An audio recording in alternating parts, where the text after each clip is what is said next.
Ele é um maravilhoso conselheiro, ele é Deus forte, mas ele criou o seu povo, ele uniu o seu povo em adoração. E a palavra de Deus diz também que ele deu dons aos homens. E isso é muito bom. E Deus tem dado um dom especial ao meu amigo Roberto Lúcio, que é de expor as Escrituras de modo que a gente entende, na mais tenra idade, o adulto entende, e a gente ouve o Senhor falando aos nossos corações através da boca, a instrumentalidade através dele. E hoje, mais uma vez, você já fica, isso você que fica esperando, né? Aquele domingo no mês que ele vem aqui, chegou o dia, Roberto. Estava demorando, o pessoal falou, viu? Venha-se embora, é um irmão querido, mais chegado que o irmão até. Que Deus abençoe e use. Não vai precisar nem disso, você está chique hoje com esse microfone. Deus te abençoe. Deus está lotado.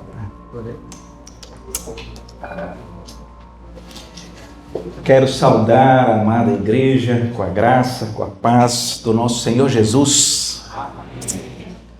Queridos, deixa eu começar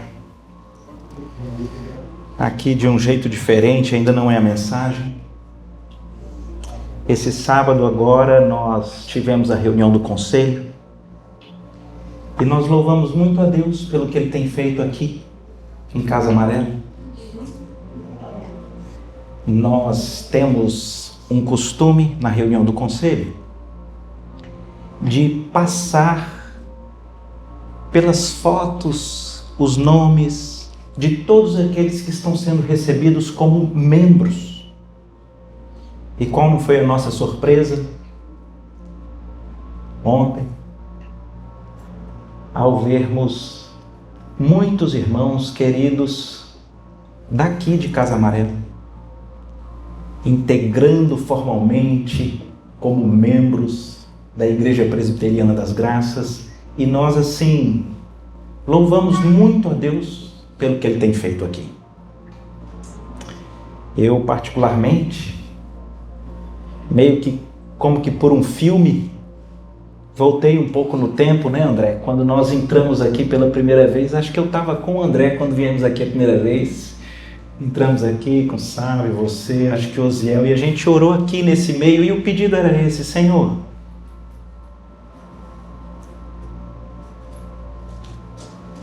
faz alguma coisa aqui. Se a Bíblia diz que uma pessoa vale mais que o mundo inteiro, quer dizer que se Deus usar esse ambiente, esse lugar, para impactar, transformar, abençoar, uma pessoa vai ter valido a pena.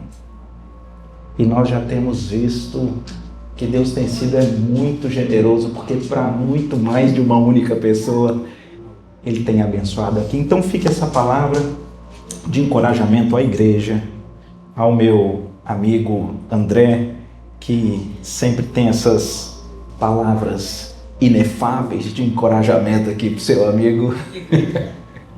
É um privilégio. Queridos, esses dias eu tenho meditado nos milagres do Senhor Jesus. Nós temos uma série de milagres narrados e eles são muito especiais porque é natural do ser humano ser capturado por aquilo que é extrasensorial, por aquilo que é muito diferente. Mas os milagres do Senhor Jesus, eles revelam muito mais do que uma simples narrativa. E eu hoje queria caminhar com vocês aqui em um desses que tem me capturado aí nos últimos dias e tem sido objeto aqui do meu estudo. Tem me feito muito bem. E aí, antes até de abrir, vou fazer aqui igual gincana de escola bíblica dominical, que a gente pergunta para quem está afiado para ver se vai saber responder. Qual foi o primeiro milagre de Jesus? Eu não entendi nada, mas vocês acertaram. Foi um espetáculo, é porque também é difícil, né? Não tem um nome certo assim, mas foi exatamente esse aí que vocês falaram. É a transformação, né, da água em vinho, lá em Caná da Galileia. Sem maiores delongas, quero te convidar a ir para lá. O Evangelho é de João, o capítulo é o 2. E nós vamos aqui ler a narrativa deste milagre. Atenção para um detalhe. Nós vamos ler toda a narrativa, eu lerei do 1 ao 12, do 1 ao 11, mas só para chamar a atenção, que vocês verão no último versículo que eu vou ler, que o texto diz que Jesus com isso deu início a um sinal. Ou seja, essa narrativa que nós vamos ler, e eu estou dizendo isso para você prestar atenção, ela revela muita coisa, mas muita coisa, para além do milagre extrasensorial que nós veremos. João capítulo 2 diz assim a palavra de Deus: 3 dias depois, houve um casamento em Caná da Galileia. Achando-se ali a mãe de Jesus, Jesus também foi convidado com seus discípulos para o casamento. Tendo acabado o vinho, a mãe de Jesus lhe disse: eles não têm mais vinho. Mas Jesus lhe disse: mulher, que tenho eu contigo?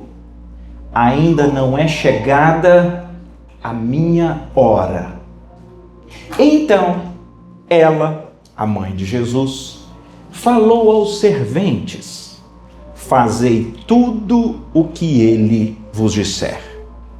Estavam ali 6 talhas de pedra que os judeus usavam para as purificações, e cada uma dessas 6 talhas levava 2 ou 3 metretas. Atenção, pequeno parênteses, essa é uma medida de volume que nós não conhecemos, não usamos. Nos meus comentários aqui, cada talha dessa devia ter entre 80 e 100 litros. Então, imagina 6 grandes vasos aqui, entre 80 e 100 litros. Versículo 7. Jesus lhes disse: enchei de água as talhas. E eles as encheram totalmente. Então lhes determinou: tirai agora, levai ao mestre-sala. Eles o fizeram. Tendo o mestre-sala provado a água transformada em vinho, não sabendo de onde viera, se bem que o sabiam os serventes que haviam tirado a água, o mestre-sala chamou o noivo e disse: todos costumam pôr primeiro o bom vinho, e quando já beberam fartamente, eles servem o inferior. Tu, porém, guardaste o bom vinho até agora. Versículo 11, para encerrar com este: deu Jesus princípio a seus sinais em Caná da Galileia, manifestou a sua glória e os seus discípulos creram nele. Até aqui a palavra de Deus. Pai querido, nós lemos a tua palavra. Ela é a tua palavra. Ela penetra os corações. O Senhor é capaz de, num auditório como esse, fazer com que a tua palavra encontre pessoas nas situações mais distintas para revelar a tua palavra, que resgata, que transforma, que salva. E o meu pedido é que o Senhor nos visite aqui com misericórdia, para que essa tua palavra aqueça o nosso coração. Em nome de Jesus. Amém. Ô, turma, vocês sabem que uma primeira perplexidade que existe é essa, né? Mas por que que o primeiro milagre de Jesus foi fazer uma festa continuar? Muito curioso. Eu cheguei a anotar aqui, o pastor Timothy Keller cita um escritor, que é escritor best-seller lá do New York Times, chamado Reynolds Price, um professor universitário da Universidade de Duke, poeta, novelista, dramaturgo, proeminente nos Estados Unidos, autor de vários livros, e ele escreve algo sobre esse primeiro milagre. Ele diz assim: Ao ler essa narrativa, se você for um escritor, você saberá que isso tem que ter acontecido. A forma como esse Reynolds fala é mais ou menos assim: se você estivesse inventando uma biografia de Jesus Cristo como um líder religioso, jamais você estabeleceria como sinal inaugural uma solução milagrosa para um descuido social. Certamente você falaria da cura de um enfermo, do alimento de um faminto, mas não de um descuido social em uma festa. A única explicação lógica para que esse sinal específico seja o primeiro é que realmente ele deve ter acontecido. Eu achei bom demais. Que é isso mesmo? Curioso. Porque o início dos sinais é Jesus fazendo a festa continuar. E aqui deixa eu fazer um pequeno introito sobre essa cultura aqui do casamento 2000 anos atrás. Pesquisem aí que vocês vão encontrar. Era uma festa que durava dias. Era talvez um dos principais eventos sociais de uma vila. Essa vila de Caná da Galileia, ela para esse que é um grande acontecimento e com uma curiosidade também social. Estou dando um panorama aqui histórico. É que nessa época, a responsabilidade do planejamento e da execução com os mantimentos, com tudo que é necessário para a festa, era do noivo. Era do noivo. E Jesus evita um embaraço que esse noivo passaria, porque ele é que seria o culpado, ele é que passaria vergonha e de repente Jesus está lá. Então aqui, rapidamente, eu já tiro duas lições e eu vou chamar de lições imediatas do texto. A primeira delas, escutem o que eu vou dizer, porque esse é um engano de muita gente. O convite de Jesus para um relacionamento pessoal conosco é um convite para uma vida alegre, para uma vida contente, para uma vida festiva. Eu estou dizendo isso porque muita gente, especialmente quem não conhece a transformação que a vida com Cristo faz, muita gente fala: rapaz, é porque esse negócio de igreja, esse negócio é difícil demais, esse negócio é pesado demais, parece quase que uma opressão, é sisudo demais, não entendeu, não sabe qual é o evangelho. Tem uma sinalização aqui de Jesus. Jesus está em uma festa e ele participa e ele mantém a festa. E eu queria tirar essa lição aqui para mim e para você. Há um conceito de felicidade que está em Cristo. E aquele que foi alcançado pelo Senhor Jesus, é lindo conversarmos com pessoas que experimentaram tudo aquilo que é dito por aí como sendo o que dá prazer e alegria. E essas pessoas que foram encontradas, transformadas pelo Senhor Jesus, elas dão testemunho de que vivem uma alegria e uma paz muito maior do que aquela que o mundo pode dar. Um segundo e rápido panorama demonstra para nós também algo muito encorajador.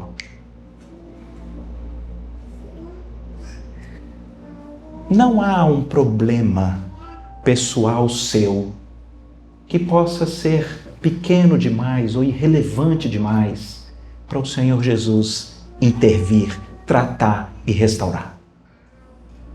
Sabe, enquanto aquele autor dizia: que coisa estranha, Jesus se preocupando com um noivo meio desorganizado, parece algo pequeno. Não. As pessoas podem às vezes achar que aquela sua questão, o seu assunto, ou ele é de som menor, ou ele é pequeno, ou ele é irrelevante, o Senhor Jesus aqui para mim sinaliza que não há nada da sua vida que você não possa levar a Ele e que Ele não possa transformar.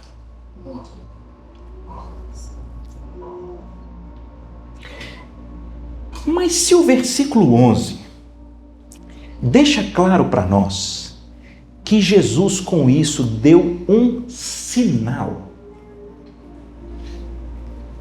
E sinal é uma palavra que diz respeito a uma marca, a um símbolo em relação a como algo é conhecido. Então nós precisamos mergulhar mais a fundo nesse texto. O que é que Jesus quer revelar sobre ele? O que é que Jesus quer revelar sobre o relacionamento com ele? Nesse milagre. E aqui eu queria te convidar para nós mergulharmos um pouco mais profundamente aqui no texto. E para isso, eu vou ter que voltar a um versículo, que ele é um versículo que algumas pessoas têm dificuldade com ele.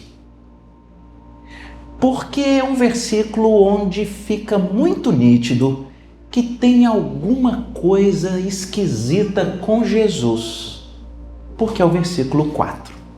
No versículo 4, ele ocorre logo após a mãe de Jesus ter dito a Jesus de que naquela festa do casamento acabou o vinho.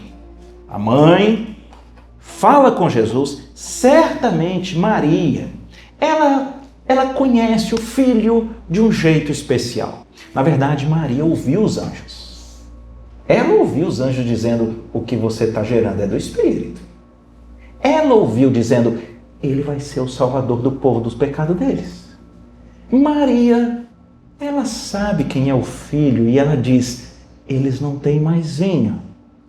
Mas curiosamente, Jesus responde: mulher, que tenho eu contigo? Ainda não é chegada a minha hora. Não é estranho? É estranho. A gente às vezes vê muitas pessoas tentando fazer todo um esforço semântico de conteúdo para dizer: não, mas aqui, porque... Mas se formos honestos, se procurarmos, os grandes estudiosos eles vão dizer: é estranho. Não tinha problema nenhum ele usar a palavra mãe, que é usada várias vezes. Não, ele usa mulher, mulher mesmo. O que tenho eu contigo? Não é chegada a minha hora. Alguma coisa perturba o Senhor Jesus. Alguma coisa capturou aqui a mente e o coração. Não há um pecado do Senhor Jesus aqui, não. Mas é nítido que tem algo que está em ebulição, fervilhando em Jesus. E eu acho que o texto revela para nós o que é. E é aqui que a gente precisa ficar atento para nós mergulharmos e entendermos. O que será que Jesus está pensando? O que será que está trazendo essa ebulição para o Senhor Jesus, para que de certa forma a gente possa enquadrar essa fala pelo menos como deselegante, descortês, com a própria mãe? O que será? Bem, o raciocínio que eu quero fazer é o seguinte: o que pode ser que uma pessoa solteira ela é levada a pensar quando ela está em um casamento? O que é comum ou pode acontecer com uma pessoa que está numa festa de casamento e ela não casou, ela é solteira? Estou pensando, o próprio Jesus era solteiro. Bem, uma coisa razoável é, em alguns momentos, a pessoa ela é capturada por um pensamento: e o meu casamento? Como é que será? Como é que eu me organizarei para o meu casamento? Ou será que vai ter o casamento?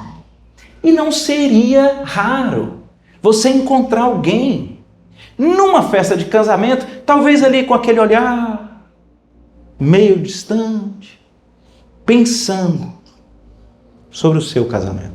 E as pessoas ficam às vezes ali, né? Talvez com essa dúvida, pensando, exatamente porque elas não sabem. Vai ter, não vai ter, e se tiver, como será? Com quem será? Como eu estarei? Me parece que o Senhor Jesus, de alguma forma, ele estava pensando em um grande casamento. Que casamento, Roberto? Eu vou lhe dizer. Se você vai ao Velho Testamento, se você passeia pelo Novo Testamento, se você chega ao final da Bíblia como em Apocalipse, uma das principais comparações do relacionamento de Cristo e o seu povo, sabe que comparação que é? É um casamento. E isso é de uma maneira até muito explícita. Jesus, quando estão lá os escribas e fariseus perguntando por que os seus discípulos não jejuam, ele diz textualmente: como podem os amigos do noivo jejuar enquanto o noivo está presente? Jesus. João Batista fala, veja, a igreja é do noivo, que sigam o noivo. Mas nós lemos aqui no início do culto, e quem estava percebeu. A Bíblia termina com a narrativa de uma grande e sublime festa de casamento. Bem-aventurado aqueles que entram na grande celebração do casamento do Cordeiro, as bodas do Cordeiro. E aquele texto que nós lemos no início, ele é muito revelador, porque ele diz algumas coisas curiosas. Ele diz que a noiva, ela entra nesse casamento linda, perfeita.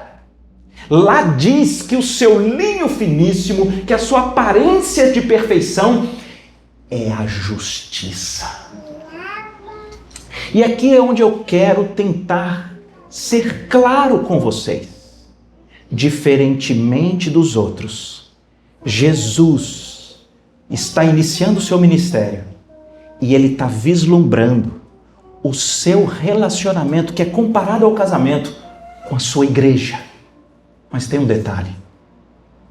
Vem à mente dele, vem ao coração dele, o quanto vai custar esse casamento.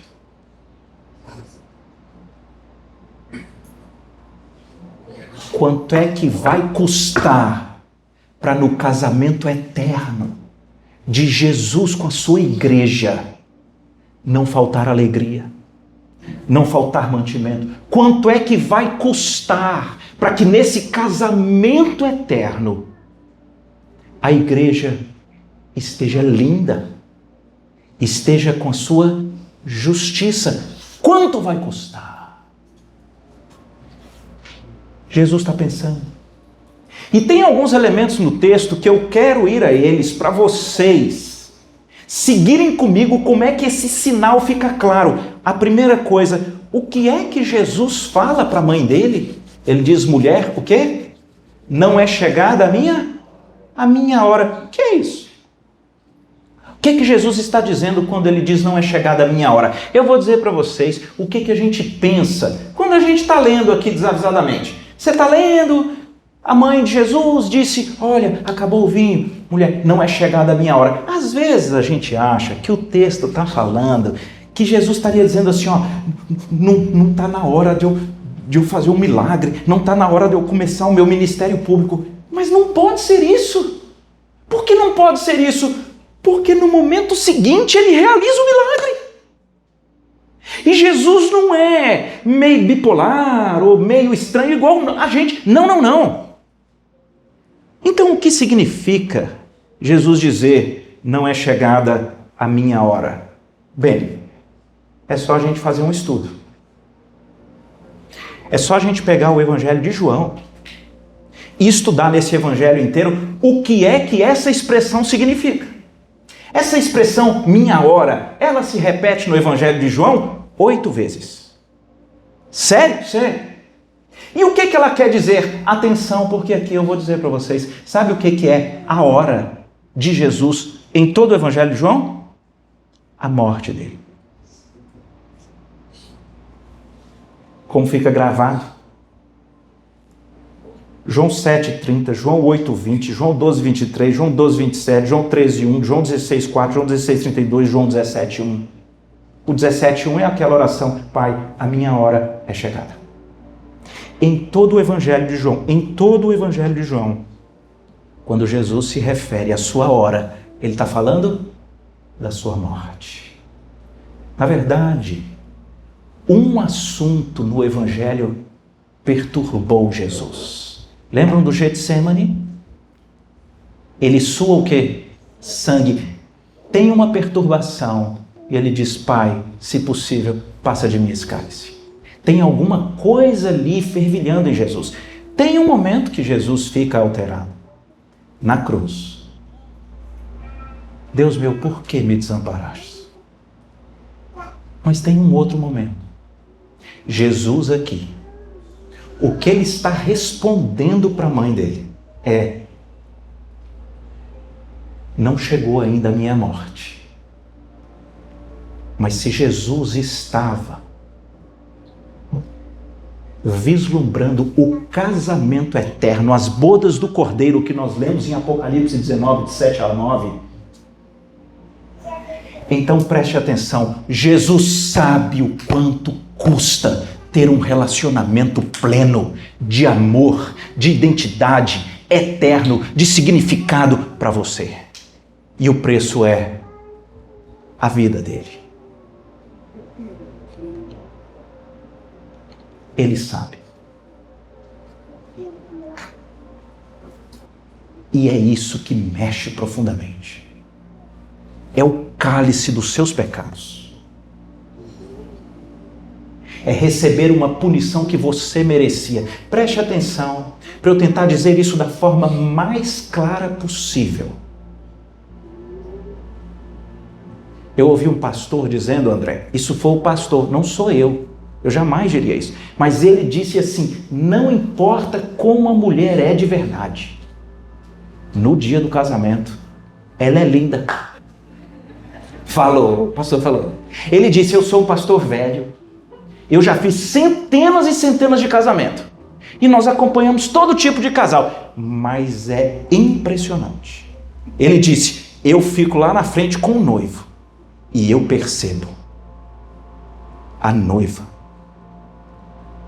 fazem um trabalho monumental naquelas mulheres. Um negócio espetacular. Ele disse: eu nunca vi dar uma errada. Elas são lindas. Não importa como ela é de verdade. Eu digo como é que o pastor tem coragem de falar um negócio desse? Ele falou assim: não importa. Elas entram lindas. E mais, todo mundo é capturado. O noivinho está aqui na frente, ó, bichinho, emocionado. Todo mundo olha para ela e acompanha. É um espetáculo. Jesus, além de organizar o casamento, além de prover a alegria para o casamento, ele é que é o responsável pela beleza da igreja. Como? Como que eu e você, que Deus nos vê por dentro, como que nós podemos estar lindos no relacionamento com Cristo? Como? As nossas mentiras, as nossas imoralidades, o nosso apego às coisas, o nosso egoísmo, eu primeiro.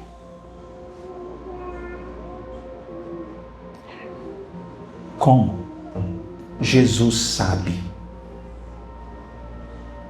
Na união.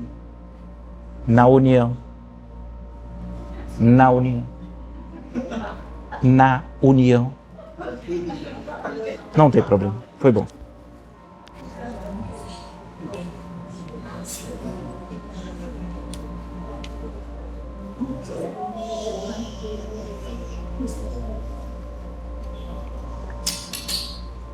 Com certeza foi uma mulher, ficou chateada. Gente, não fui eu que falei, foi o pastor.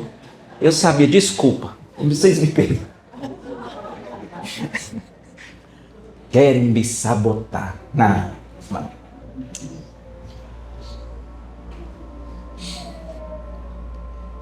A Bíblia diz que aqueles bem-aventurados que entram no casamento do Cordeiro são aqueles que lavaram suas vestes no sangue do Cordeiro. E aqui deixa eu fortalecer o meu ponto ainda mais, porque Jesus faz uma coisa curiosa nesse milagre. Ele chama os serventes.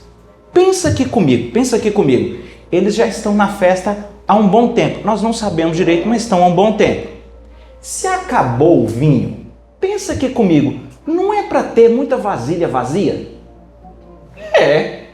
Por que Jesus não fala, tragam todas as vasilhas de vinho vazias? Por que Jesus não faz isso? Porque Jesus diz, atenção, é Jesus quem diz, para pegar, olha como é que a Bíblia não tem palavras inúteis, as talhas de pedra, atenção, que os judeus usavam para as purificações. Talvez isso passe despercebido. Você sabe o que é isso? Os judeus tinham essas grandes talhas, não era para pôr vinho. Não, era para purificação. É uma lógica bem simples.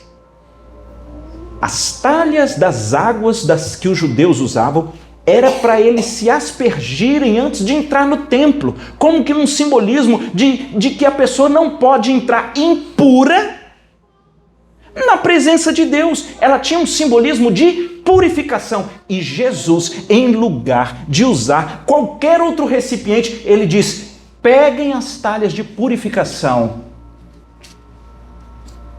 Porque o que Jesus está fazendo é algo que em um casamento tem que trazer o quê? Purificação. E o que é que Jesus põe lá dentro nesse milagre? Ele transforma água em vinho. Deixa eu te perguntar. Eu já conversei aqui com vocês sobre o quanto custa para Jesus executar, planejar e manter essa união com a igreja de um modo pleno. Ele é responsável por tudo nessa união e ele é responsável pela beleza da igreja. Nós já vimos. Isso vai custar a hora. Isso vai custar a morte. Isso vai custar a cruz. Mas um dia antes da cruz, na chamada última ceia, Deus estabelece com a igreja um símbolo daquilo que é o que ele vai entregar na sua morte, e é o símbolo da purificação que ele faz com a igreja, que é um símbolo dessa obra dele para ter uma união plena com a igreja. Que símbolo que ele estabelece? É um cálice com vinho. E ele diz, este cálice com vinho, ele é uma nova aliança no meu sangue. Deixa eu tentar fechar para você ver se não surge, emana, salta do texto um negócio muito mais profundo do que um simples sobrevoo ao milagre. Jesus aqui, assim como no Getsemane, ele está percebendo a cruz.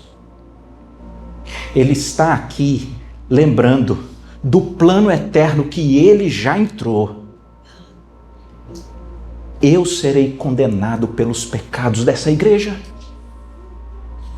Eu pagarei pela dívida impagável deles.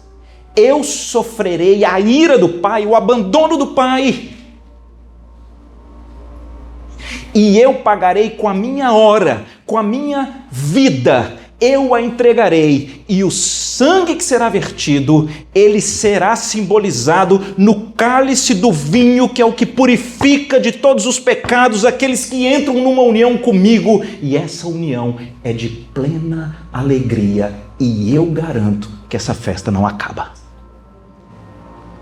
Um espetáculo, um negócio extremamente profundo e lindo e revelador para mim e para você do que é que Jesus faz. Eu queria caminhar para o encerramento, olhando também enfoques aqui desse texto que mostram para nós como que Jesus consegue em um único episódio, em uma narrativa que é tão pequena, ser tão profundo e revelar para nós o Evangelho. Pensa aqui comigo e vai respondendo aí na sua mente. De quem era a responsabilidade pelo planejamento daquele casamento? Do noivo. Então, de quem é a culpa pela falta dos mantimentos e do vinho para que esse casamento pudesse caminhar com normalidade até o fim? De quem é a culpa? Do noivo. Quem então passa pela vergonha de não conseguir suprir o que era necessário para a festa? O noivo. Ué, mas o noivo nessa história, ele termina com alguma culpa e alguma vergonha? Não. Ele termina como? Elogiado. Deixa eu contar para vocês o que é que Jesus está ensinando aqui, que é o Evangelho. O Evangelho é você que nas suas fragilidades, nas suas complicações, nos seus equívocos, você é o culpado. O erro é seu, o pecado é seu, a vergonha é sua. Mas no Evangelho, quando Jesus entra na sua festa, quando Jesus entra na sua vida, quando Jesus entra na sua história, é Ele quem faz novas todas as coisas. É Ele quem se gasta e se entrega para refazer o que você não dá conta. E você, simplesmente, pela obra que Jesus fez, você no final recebe o elogio. É impressionante. O mestre Sala, quando prova o vinho, ele chama o noivo. Esse despreparado, esse que não dá conta, que não sabe, que não resolve. E ele é elogiado. Porque esse é o Evangelho. O Evangelho não é sobre você, mas é sobre o Senhor Jesus na sua vida. Você já convidou o Senhor Jesus para estar no centro da sua festa, da sua história, da sua vida? Porque o Evangelho é quando Jesus está na nossa história e Ele é quem providencia a salvação, a libertação, a solução para as nossas culpas e as nossas vergonhas. E quando Jesus está conosco, nós não seremos mais condenados por culpa e nem passaremos mais vergonha, porque Jesus leva embora todas elas. E tem mais um efeito aqui do Evangelho que também é bem interessante, que é um ensino que eu penso que a mãe de Jesus, Maria, nos dá nesse texto. Porque Maria, eu disse aqui no início, ela de alguma forma, ela conhece o filho dela, ela ouviu os anjos.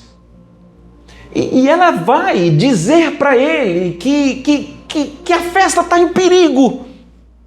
E Jesus diz: mulher, que tenho eu contigo, não é chegada a minha hora. Tem um ensino aqui muito precioso. Porque Maria poderia ter dito: vê lá como você fala com mãe. Ia não. Ela poderia ter se perdido por não entender, por achar estranho aquilo que Jesus está dizendo. Curiosamente, ela não faz isso, mas ela faz o contrário. Ela tem tanta percepção de que o que nela foi gerado é do Espírito, que mesmo em meio a algo que é deselegante, que é descortês, que talvez seja até enigmático para ela, qual é a fala dela? Façam tudo o que Jesus mandar. Que espetáculo! Deixa eu dar essa lição aqui para você. Muitas pessoas têm ido ao Senhor clamando por aspectos que são legítimos, são até urgentes, mas parece que o Senhor não responde, parece que demora. Às vezes parece que a forma como o Senhor se revela a nós na própria palavra dele parece rude, parece dura, e você, muitas das vezes, no alto de um pedestal equivocado, não entende por que Deus demora, ou por que Deus é duro, ou por que Deus trata assim na sua palavra, e você se rebela contra Deus, você se revolta contra Deus, porque no fundo tem uma arrogância. É que você acha que você sabe qual é o melhor momento para as coisas, qual é a melhor coisa para as coisas, qual é o jeito certo para as coisas, e nós não nos relacionamos assim com o nosso Senhor. Às vezes, você vai abrir a Bíblia, você virá um culto e ele vai ser duro e vai te confrontar com a sua arrogância, vai te confrontar com a sua imoralidade, vai te confrontar com a sua mentira, vai mostrar para você que o ser humano em pecado merece a ira de Deus. Você pode não gostar, mas Maria ensina algo lindo aqui. Você pode não gostar, mas quem sabe quem é Jesus opta por fazer o que ele manda. Você se submete à palavra de Deus.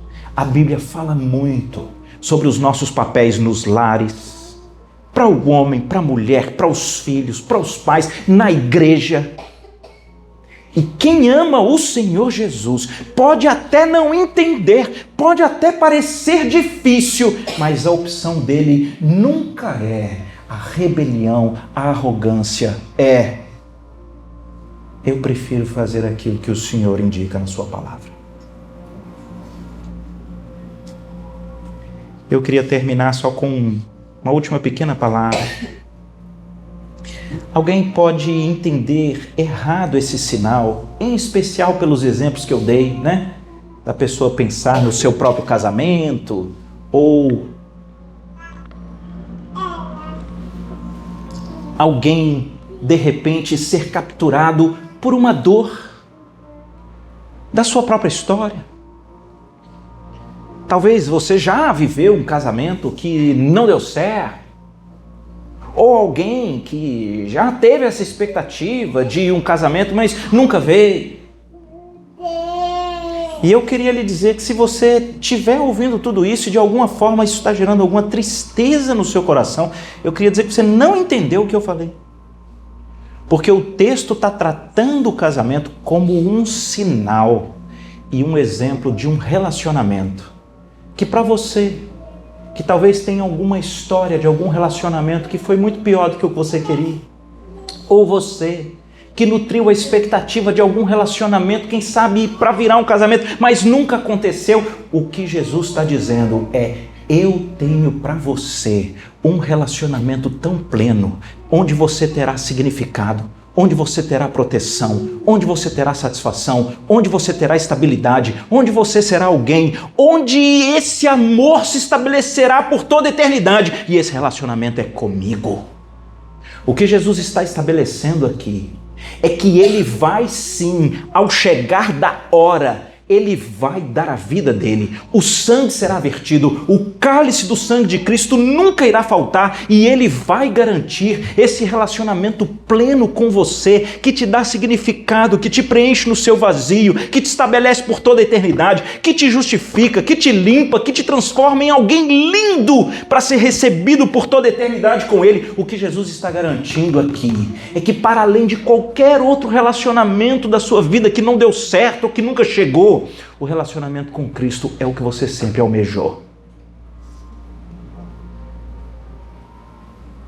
E ele paga esse preço. Ele garante a festa. Ele garante a alegria. Ele garante a sua beleza na justiça dele.